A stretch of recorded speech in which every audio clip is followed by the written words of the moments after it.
নমস্কার বন্ধুরা, অন্নপূর্ণার রান্নাঘরে আপনাদের সবাইকে স্বাগত। আজকে আমি আপনাদের দেখাবো কোফতা মশালা। আগে আমি আপনাদের দেখিয়েছিলাম মালাই কোফতা বা কাঁচকলার কোফতা, সেখানেই আমি কোফতা বানাবার রেসিপিটা দিয়ে দিয়েছি। আজকে আমি কোফতাগুলো আগেই বানিয়ে নিয়েছি। মশালা কোফতা করতে লাগবে আমার আলু। আমার কোফতা দেখছেন প্রায় 22টা মতো কোফতা আছে, বড় বড়। তাই আমি এখানে নিয়ে নিয়েছি দুটো বড় সাইজের আলু, এরকম ডুমো ডুমো করে কেটে। আর নিয়েছি একটা বড় পেঁয়াজ বাটা, 2 চামচ আদা রসুন বাটা একসাথে, 1 চামচ জিরের গুঁড়ো, 1 চামচ ধনের গুঁড়ো, 1/2 চামচ লঙ্কার গুঁড়ো। কোফতা মশলা কিন্তু ঝাল খুব কমই হয়। আর নিয়েছি আমি এখানে 2 চামচ মতো দই, টক দই, 50 গ্রাম মতো আমন্ড বাটা। আমি কিন্তু সবসময় বেশিরভাগ রান্নাতেই আমন্ড বাটা দিই, আপনারা কাজু বাটাও ব্যবহার করতে পারেন। আর লাগবে আমার অল্প চিনি, নুন, হলুদ, তেল এবং গরম মশলা।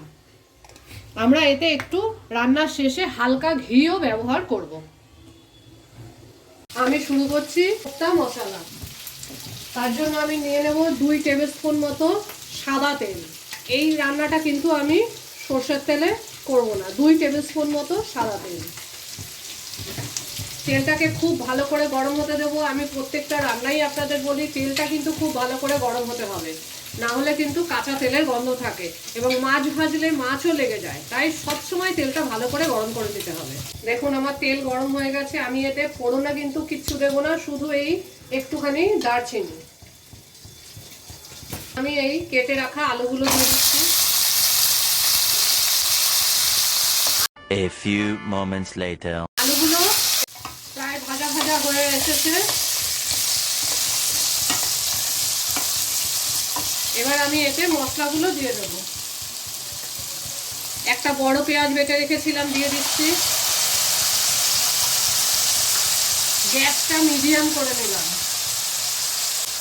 আদা রসুন বাটা 1 চামচ, 1 চামচ ধনের গুঁড়ো, 1 চামচ জিরের গুঁড়ো এবং 1/2 চামচ লঙ্কার গুঁড়ো নিয়েছিলাম, সেগুলো দিয়ে দিলাম। আমি 1 টিস্পুন নুন দিচ্ছি, 1.5 টিস্পুন। আপনারা কিন্তু আপনাদের স্বাদ মতোই নুন দেবেন। হলুদ 1/2 টেবিল স্পুন। এবার আমি মশলাটা কষতে দেব। আমি প্রত্যেক রান্নাতেই বলি যেহেতু সব গুঁড়ো মশলা, তাই সামান্য জল দিয়ে দিতে হবে যাতে মশলাটা ভালো করে কষা হয়।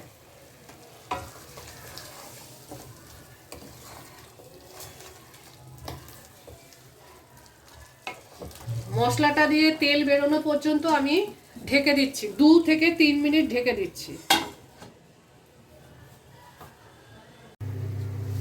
দেখুন মশলাটা দিয়ে তেল বেরিয়ে এসেছে এবং মশলাটা কষাও হয়ে গেছে। আপনি চাইলে মশলাটা আরেকটু ভাজা ভাজা করতে পারেন।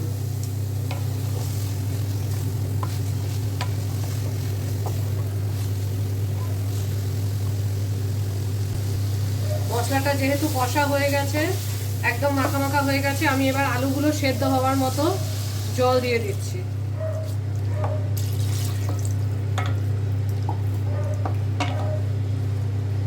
A few moments later. দেখুন আমার আলুগুলো মনে হচ্ছে সেদ্ধ হয়ে গেছে। হ্যাঁ, আমার আলুগুলো সেদ্ধ হয়ে গেছে। এবার আমি এতে দিয়ে দেবো কোফতাগুলো।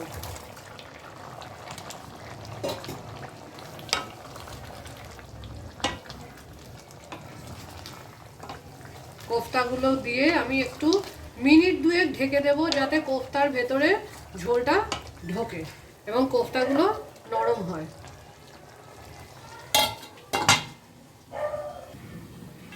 দু মিনিট হয়ে গেছে। এবার আমি এটা দিয়ে দেবো 2 চামচ দই। আপনারা একটু বেশিও দিতে পারেন। আর আমার যে 50 গ্রাম মতো আমন্ড বেটে রেখেছিলাম, সেই আমন্ড বাটাটা, 2 চামচ চিনি,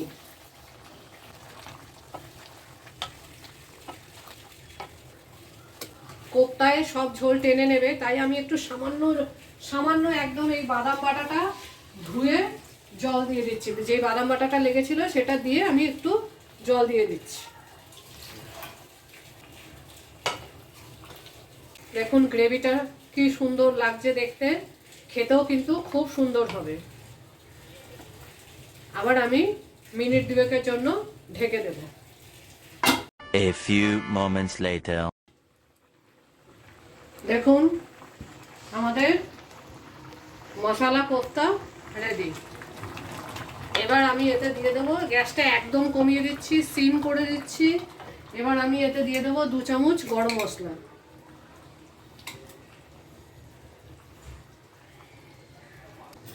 আর 1 টেবিল স্পুন ঘি। ঘি যে কোনো রান্নার স্বাদ এবং গন্ধ দুটোই বাড়ায়।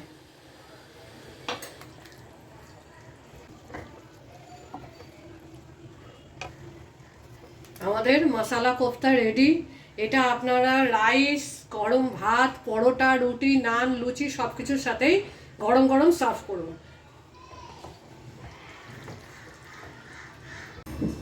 আমাদের মশালা কোফতা রেডি।